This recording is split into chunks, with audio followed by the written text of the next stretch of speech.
የምሽቱ ዜናችን ቤተሰብዬ የፈራነው ደረሰ። ምክንያቱም አልጋ ላይ ተብሎ ሶሻል ሚዲያው ዛሬ ቅልጥ ብሎ ውሎ ነበረ። እነሱም የአልጋ ፕሮግራም ይዘው መጡ። ታዲያ አብርሽ ያስደነገጠው ነገር የሄርሜላ ፕራንክ ነው ያልሽው፣ እኔ ግን ምንም አልተዋጠልኝም። ምክንያቱም አንቺ ምን ነው አንቺ ሜዳህያ ምን አለ እነ ብሩኬ እነ ማናቸው እና ቤላዬ ከነሱ ጋር ብታድሪ ምን አለበት? እንደው አብርሃምን ብለሽ ትንሽ ሸም አይዝሽም? እንደው የ80 ሚስቱን አስቀምጦ አንቺ በ80 ሚስቱ ላይ ስትንዘላዘል ትንሽ አይደብርሽም? አብርሃምማ ደነገጠ። በአሁን ሰዓት እኮ ሴቱ ሁሉ አይናውጣ ሆኗል። ቤተሰብዬ ጉድ እኮ ነው፣ ጉድ ነው ጭራሽ አልጋ። ከዛስ አልጋ ላይ ተሸፋፍናችሁ ምንድን ያደረጋችሁት? ምንድን ነው? እኛ ምንም ያየነው ነገር የለም። ተሸፋፍና የሆነ ነገር ስታደርገው ነበር። እንግዲህ ትሳመው ምን ትበለው ያየነው ታሪክ የለም። እንግዲህ መጋረጃ ተጋርዷል። እግርዶሽ ውስጥ ምን እያረግሹ ነው? ካሜራማኖች ውስጥ ምን እየሰራችሁ ነው?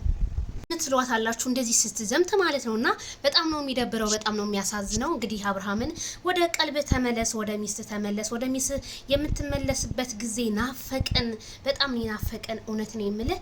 እንዴት ከዚህ ከዘልዛላ ጋር ምን አጋጠመ? ምን አነካካ? እንደ ወንድማችን እኔ በጣም ብዙ ሰው በቃ ባንተ ያዘነ ነው። ስለዚህ 400 ሺህ ከዛም በላይ ተከታይ ያለ ለኦዲየንሶች ስትል ወደ ራስ ተመለስ አብርሃም። ዝሙትን ወደ ዝሙት አትሂድ። ምክንያቱም ይሄ ዝሙት ነው ህዝቡ ብሎ የሚያስበው። አንተ አረክም አላደረክም የኛ ህዝብ ተሻሸ ነው በቃ። ስለዚህ ወደ ራስ ተመለስ ነው የሚለው። ቤተሰብዬ ፍረዱ። እንደ ሄርሜላ ማምሮላት እንዴት እንደሚያደርጋለ ብቻዬ ነው ማድረው ምናምን እና ከሱ ጋር ልታድሪ ነው እንዴ? እና ከባለ ትዳር ጋር ልታድሪ ነው? ምን ነው ፈላብሽ አንጂ? ባልሽ ምን ነው አልተገረዘም እንዴ?